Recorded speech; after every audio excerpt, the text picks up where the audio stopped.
৩.৫ মাস পর আবারও প্রাণ ফিরে পাচ্ছে রাঙ্গামাটির কাপ্তাই হ্রদ। সোমবার মধ্যরাত থেকে শুরু হচ্ছে মাছ শিকার। শেষ মুহূর্তের প্রস্তুতিতে ব্যস্ত জেলে, আড়তদার ও ব্যবসায়ীরা। দীর্ঘ বিরতির পর সবার মধ্যেই মাছ ধরার আনন্দ। প্রত্যাশা, নিষেধাজ্ঞার ফলে মাছের উৎপাদন বৃদ্ধি পাবে। সিলন টি রপ্তানিতে শীর্ষে। কোথাও চলছে নৌকা মেরামত, কোথাও জাল বুননের শেষ মুহূর্তের ব্যস্ততা। আড়তগুলোতেও ফিরেছে চাঞ্চল্য। সরকারি নিষেধাজ্ঞার পর মাছ শিকার শুরুর অপেক্ষায় রাঙ্গামাটির কাপ্তাই হ্রদ পাড়ের মানুষ। পুরনো কোলাহল ফিরছে জেলে পল্লী ও মৎস্যঘাটগুলোয়। হ্রদে মাছ শিকারে ৩.৫ মাসের নিষেধাজ্ঞা শেষ হচ্ছে সোমবার মধ্যরাতে। নতুন মৌসুম শুরুর আগেই শেষ প্রস্তুতি সেরে নিচ্ছেন মৎস্যজীবীরা। দীর্ঘদিন পর আবার জাল ফেলতে পারবেন, তাই উচ্ছ্বসিত তারা। আমরাও খুশি যে ড্রাম কাটতেছে, আমরাও দিন মজুরির মতো আমরা কাজ পাচ্ছি।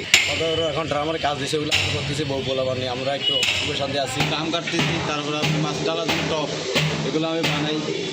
এখানে আমার সাথে আরও ৫ মানুষ আছে। কার্প জাতীয় মাছের প্রজনন, পোনা মাছ বৃদ্ধি এবং হ্রদের জীববৈচিত্র্য রক্ষায় গত ২৪ এপ্রিল থেকে মাছ আহরণ বন্ধ রাখা হয়। পরে পানির স্বল্পতা ও মাছ প্রজননকাল বিবেচনায় নিষেধাজ্ঞার মেয়াদ বাড়িয়ে ১০ আগস্ট মধ্যরাত পর্যন্ত করা হয়।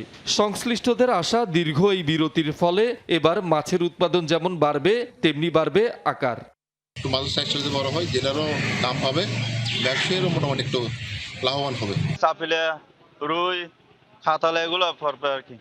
এক বছর তো নদীতে মনে হয় অনেক পানি হয়েছে, মাছ পড়বে মনে হয়। আবার মাছ মেরে বাজারজাত করে যেন সবাই সুখী হয়, এই আশা প্রত্যাশাই আছে সবাই।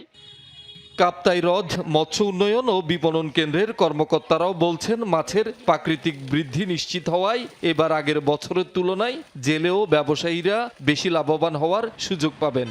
বিভিন্ন উপকেন্দ্রসমূহ তাদের বিভিন্ন ইকুইপমেন্টগুলো, এগুলো পরীক্ষা নিরীক্ষা করা, এগুলো আমাদের চলমান রয়েছে, যাতে করে আমরা সঠিক সময়ে আমরা লেক ওপেনিংয়ের যে কার্যক্রম বা অবতরণের কার্যক্রম সেগুলো আমরা শুরু করতে পারি।